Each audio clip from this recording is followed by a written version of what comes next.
Salut à tous les amis sérivores et cinéphiles. On se retrouve aujourd'hui pour s'attaquer à une nouvelle série disponible sur Amazon Prime Video, Cross. Adaptée des célèbres romans de James Patterson, cette série nous plonge dans la vie d'Alex Cross, un détective et psychologue criminel incarné ici par Aldis Hodge. Alors Cross est-il un thriller captivant qui redonne vie à ce personnage culte ou une énième adaptation qui manque sa cible? Si vous êtes fan de suspense et de séries policières, cette critique est pour vous.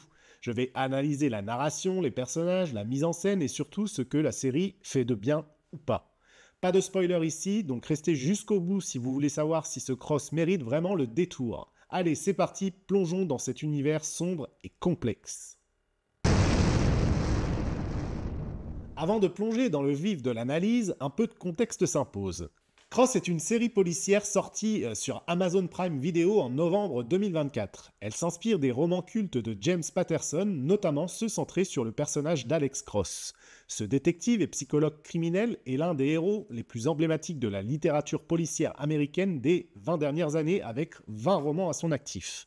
La série a été créée par Ben Watkins, connu pour son travail sur End of God, et elle marque une nouvelle tentative d'adapter Alex Cross après les films Le Collectionneur et Le Masque de l'Araignée, où le rôle était brillamment incarné par Morgan Freeman. Cette fois, c'est Aldis Hodge donc qui endosse le costume de Cross, un acteur que vous avez peut-être vu dans One Night in Miami ou encore Black Adam. Il est accompagné d'un casting solide, incluant Isaiah Mustafa et Alona Tal. Du côté des ambitions, la série ne cache pas son envie de moderniser Alex Cross en s'intéressant davantage à ses origines, ses luttes personnelles et son rôle dans un contexte social marqué par les tensions raciales. Amazon Prime Video espérait ainsi donner une nouvelle profondeur à ce personnage tout en capturant l'attention d'un public international friand de thrillers psychologiques. Mais cette nouvelle version réussit-elle vraiment à faire honneur à Alex Cross, à offrir une expérience captivante? Eh bien, c'est ce que nous allons voir en explorant justement l'intrigue et ce que la série a à proposer. Entrons donc dans l'histoire de Cross, mais rassurez-vous, je ne vais rien spoiler.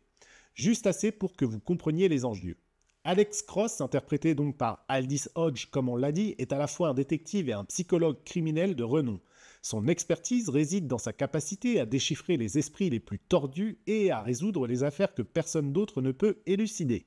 Mais Alex n'est pas qu'un enquêteur exceptionnel, c'est aussi un homme hanté par un traumatisme personnel.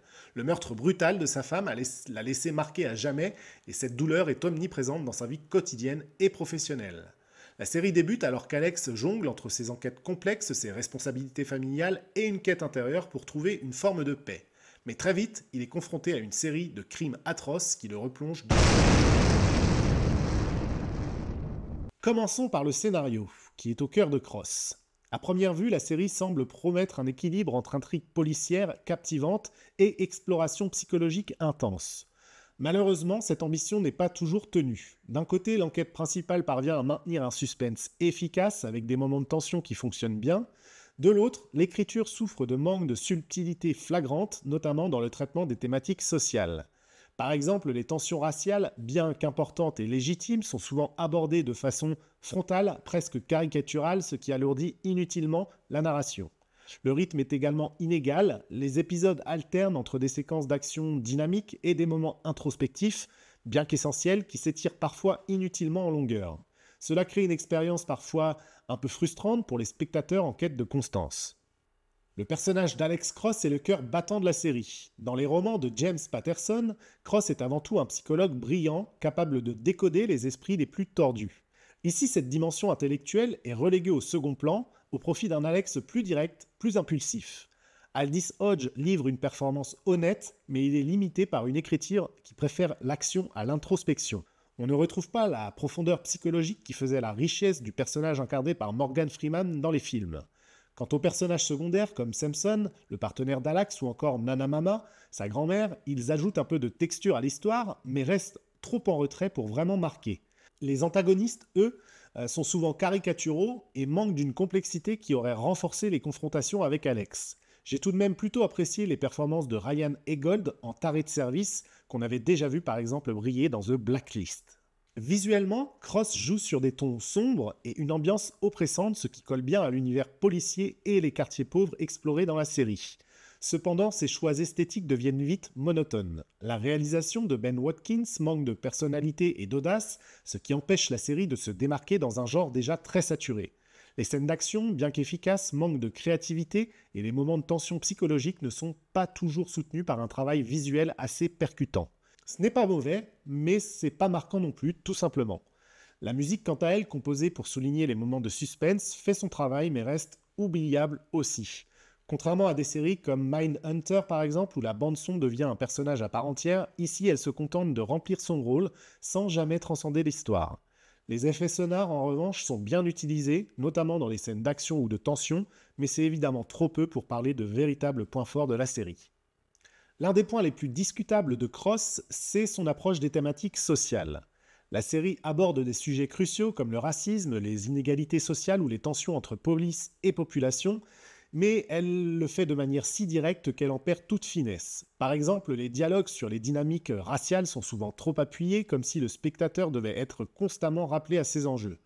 Cela aurait pu être un véritable point fort si ces thèmes avaient été intégrés de manière plus naturelle et nuancée dans l'intrigue. Malheureusement, ils finissent par alourdir la narration plutôt que de Cross est une série ambitieuse qui cherche à moderniser l'univers d'Alex Cross tout en abordant des thématiques sociales actuelles.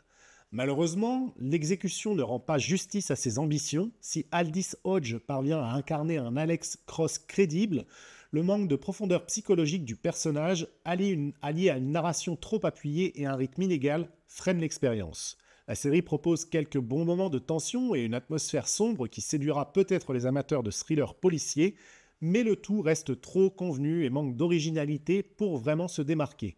Pour résumer, c'est une série regardable, mais loin d'être inoubliable, à réserver aux fans du genre ou aux curieux des adaptations d'Alex Cross. Pour les autres, mieux vaut se tourner vers des séries comme Mindhunter par exemple ou True Detective qui explorent les thématiques policières et psychologiques avec bien plus de subtilité et d'impact. Voilà pour mon avis sur cette nouvelle série, sur Cross. Maintenant, c'est à vous de jouer. Est-ce que ça vous a intrigué? Est-ce que cette série vous intrigue? Ou au contraire, vous avez été déçu comme moi? Eh bien, dites-le moi en commentaire. Et si vous avez aimé cette critique, n'hésitez pas à liker, à partager et à vous abonner pour ne rien manquer des prochaines sorties vidéo.